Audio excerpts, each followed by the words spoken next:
Assalamualaikum warahmatullahi wabarakatuh. Anak-anakku kelas 6 yang Bapak banggakan, hari ini kita akan belajar muatan IPS masuk ke tema 4. Di tema 4 subtema 1, kita akan belajar tentang globalisasi di sekitarku.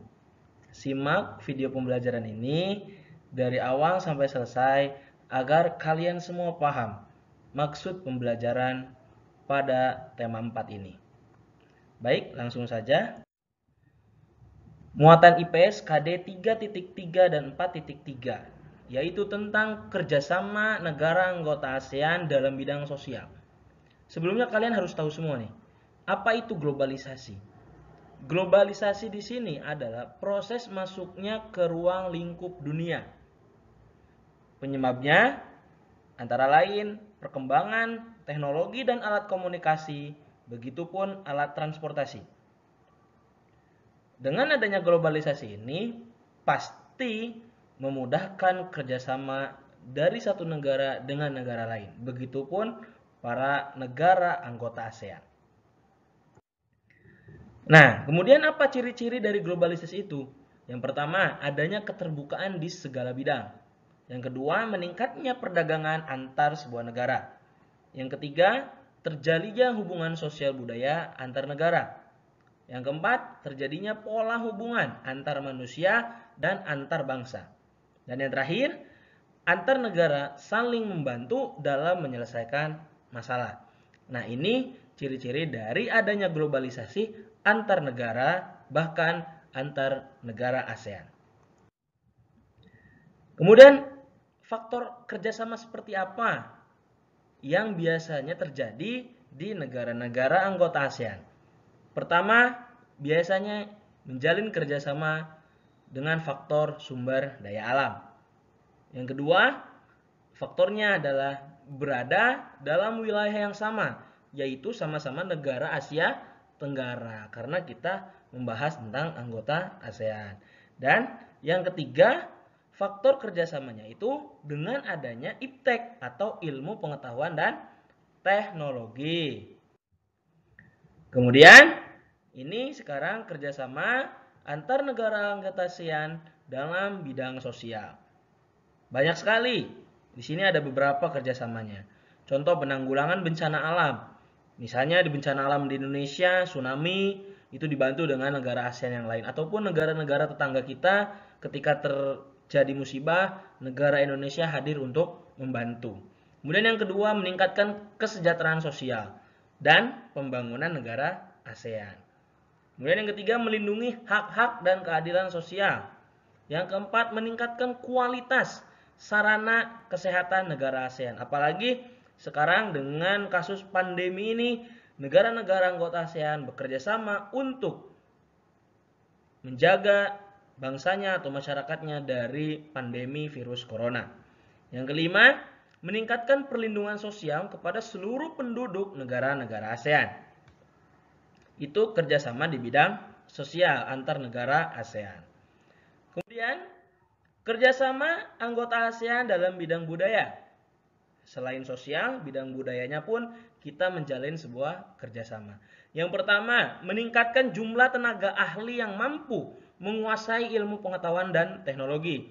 Makanya, sebenarnya bangsa Indonesia ini tidak kekurangan orang-orang hebat, orang-orang pintar yang justru membantu negara-negara tetangga kita atau negara ASEAN. Begitupun dari masyarakat lain membantu ke bangsa Indonesia. Kemudian memberikan bantuan untuk meningkatkan kemampuan para ahli dalam mengembangkan sebuah penemuan. Dan yang terakhir, kerjasama dalam meningkatkan kualitas sumber daya manusia agar memiliki daya saing dunia. Nah, inilah bentuk kerjasama di bidang budaya. Kemudian menyelenggarakan SEA Games yang diikuti oleh seluruh anggota ASEAN. SEA Games ini biasanya bidang olahraga. Kemudian yang terakhir, mengenalkan budaya khas masing-masing negara dalam rangka meningkatkan solidaritas masyarakat. Ya, begitu kenalnya beberapa tarian-tarian Indonesia di negara tetangga. Begitupun tarian-tarian negara tetangga itu bisa dikenal di negara Indonesia. Kemudian melakukan pertukaran pelajar antar negara ASEAN. Kemudian meningkatkan jumlah UKM ya dalam bidang kebudayaan dan kesenian. Nah, di sini beberapa bentuk kerjasama antar negara-negara anggota ASEAN. Masuk ke subtema 2, yaitu globalisasi dan manfaatnya. Kembali simak pembahasannya dari awal sampai selesai ya, agar kalian semua bisa mendapat ilmu tambahan dari materi hari ini. Nah, setelah kalian mengetahui apa itu globalisasi, kemudian ciri-ciri globalisasi itu seperti apa, nah kalian harus paham sebenarnya ada nggak manfaat dari globalisasi ini. Manfaatnya, pertama dapat mengakses informasi dari seluruh dunia. Dari dunia-dunia, dari tetangga-tetangga negara, itu semua informasi dapat diakses dengan cepat. Kemudian memperluas lapangan pekerjaan, memperluas pasar internasional, mempermudah dalam memenuhi kebutuhan, kemudian menciptakan kawasan yang damai, bebas, dan netral. Kemudian menumbuhkan rasa saling memiliki dan toleransi antar negara. Kemudian meningkatkan investasi dalam kegiatan produksi dan jumlah ekspor. Dan yang terakhir manfaat globalisasi yaitu meratanya perkembangan penguasaan iptek, ilmu, pengetahuan, dan teknologi. Jadi saling bahu-membahu, membantu antar satu negara dengan negara lain. Itulah salah satu manfaat dari adanya globalisasi. Kemudian manfaat globalisasi terhadap kerjasama Indonesia dengan negara Asia maupun dunia. Nah, di sini ada beberapa bidang nih. Ekonomi, sosial, budaya, politik, maupun iptek. Di bidang ekonomi misalnya, kerjasama dalam ekspor impor menjadi lebih mudah. Kemudian di bidang sosialnya, masyarakat lebih mudah dalam melakukan komunikasi dari tempat yang sebelumnya tidak terjangkau. Di bidang budaya, kerjasama dalam pertukaran budaya dapat dilakukan dengan mudah. Di bidang politik, globalisasi dapat meningkatkan hubungan diplomatik antar negara, khususnya negara ASEAN. Kemudian yang terakhir di bidang iptek, para pelajar memperoleh kemudahan dalam mengakses informasi untuk menunjang pendidikan. Contohnya pada saat ini, di kala pandemi, di kala kita harus belajar jarak jauh, di bidang ilmu pengetahuan dan teknologi ini sangat bermanfaat untuk para pelajar. Kemudian, kerjasama negara anggota ASEAN dalam bidang politik. Nah, di sini juga bisa dilihat. Indonesia berperan dalam era globalisasi ini. Peran Indonesia adalah bergabungnya sebagai anggota ASEAN dan menjalin kerjasama antar negara di Asia Tenggara. Kemudian, bentuk kerjasamanya dilakukan salah satunya di bidang politik.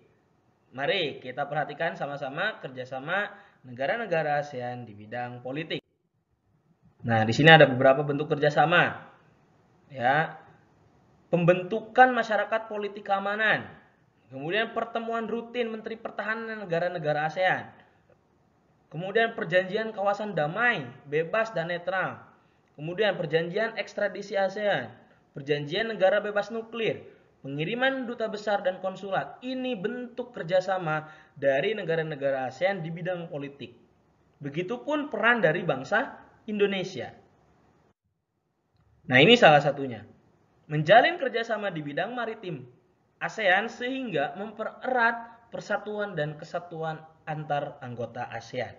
Jadi yang perlu kalian ketahui bahwa ASEAN ini kebanyakan negaranya itu negara kepulauan penuh dengan laut. Salah satunya negara Indonesia. Maka menjalin kerjasama di bidang maritim ini sangat dibutuhkan sekali di negara ASEAN untuk mempererat persatuan dan kesatuan.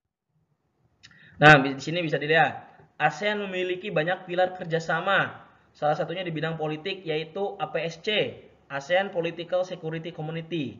Kemudian di sini ada latar belakangnya kenapa dibentuknya APSC, kemudian pembentukan APSC tujuannya untuk apa? Ya salah satunya yaitu mempercepat kerjasama di bidang politik dan keamanan di ASEAN supaya tidak terjadinya peperangan atau permusuhan di antara negara-negara tetangga. Dan di sini di pembelajaran 5 muatan IPS yang terakhir yaitu peran Indonesia dalam kerjasama mengatasi peredaran obat-obatan terlarang. Obat-obatan terlarang menjadi sebuah kejahatan lintas negara, bukan di dalam negara saja, tetapi beberapa negara. Dan ini harus diberantas dan diatasi oleh negara ASEAN. Obat-obatan terlarang memberikan dampak negatif terhadap generasi muda. Begitupun bangsa Indonesia. Indonesia ikut berperan dalam kerjasama memberantas peredaran obat terlarang. Kepolisian Indonesia seringkali menangkap beberapa pelaku peredaran obat terlarang yang berasal dari negara-negara tetangga atau negara ASEAN. Dan Indonesia memberikan hukuman terhadap pelaku sebagai efek jera dari bangsa manapun. Nah, ini kerjasama ASEAN dalam mengatasi peredaran narkoba. Meningkatnya kejahatan narkoba akan mengancam keselamatan, keamanan, dan kesejahteraan masyarakat di sebuah negara. Indonesia kemudian bekerjasama dengan negara ASEAN menyusun langkah-langkah untuk mencapai sebuah organisasi yang luar biasa memberantas narkoba dengan slogan ASEAN Drug Free 2015. Semua negara saling menukar informasi dalam hal rehabilitasi, pencegahan, dan penegakan hukum tentang masalah narkoba. ASEAN Drug Free 2015. Nah, inilah hasil dari ASEAN Drug Free 2015. Yang pertama membentuk BNN, Badan Narkotika Nasional. Kemudian menerbitkan UU nomor 35 tahun 2019 tentang narkotika. Kemudian yang terakhir melakukan kerjasama untuk menanggulangi permasalahan narkoba dengan negara lain. Inilah hasil dari adanya ASEAN Drug Free 2015 yang sudah diterapkan di Indonesia, BNN misalnya. Nah, ini untuk kita semua nih ya, cara mencegah penyalahgunaan obat-obatan terlarang. Pertama, menanamkan pemahaman tentang pola hidup sehat. Harus sehat. Yang kedua, melakukan kegiatan-kegiatan yang positif. Jangan terbawa arus dengan hal-hal yang negatif. Kemudian yang ketiga, memperkuat iman dan takwa kita kepada Allah Subhanahu wa taala. Rajin sholat, ngaji, itu salah satunya. Dan berkumpul dengan orang-orang soleh. Kemudian memilih lingkungan pergaulan yang bebas dari pengguna narkoba. Awas hati-hati, untuk bergaul kita harus bisa memilih yang tepat untuk bisa dijadikan sebagai teman. Kemudian yang terakhir membangun komunikasi yang baik dan hubungan yang baik dengan teman maupun keluarga. Baik anak-anakku kelas 6, itu tadi video pembelajaran muatan IPS tema 4, subtema 1 dan subtema 2. Baik, untuk minggu depan kita akan bertemu lagi dengan muatan IPS, tetapi kita bahas subtema 3. Nah, untuk pertemuan kali ini, tugasnya untuk kalian semua, silahkan kalian rangkum materi video pembelajaran pada pertemuan kali ini dari awal sampai selesai. Kenapa Bapak suruh rangkum? Karena materi video pembelajaran ini ada beberapa materi yang tidak dijelaskan di dalam buku tema kalian semua. Makanya harus dirangkum. Ingat, yang namanya rangkuman itu kalian tulis poin-poin pentingnya saja dari video pembelajaran ini. Ya, jadi jangan semua kalian tulis, tetapi poin-poin pentingnya saja yang kalian tulis salin di buku tulis. Ya, baik, itu saja, dan jangan lupa hasil rangkuman kalian foto dan upload di e-classroom. Oke, Bapak tunggu tugas kalian semua, dan ingat, tetap semangat selalu untuk selalu belajar di rumah. Wassalamualaikum warahmatullahi wabarakatuh.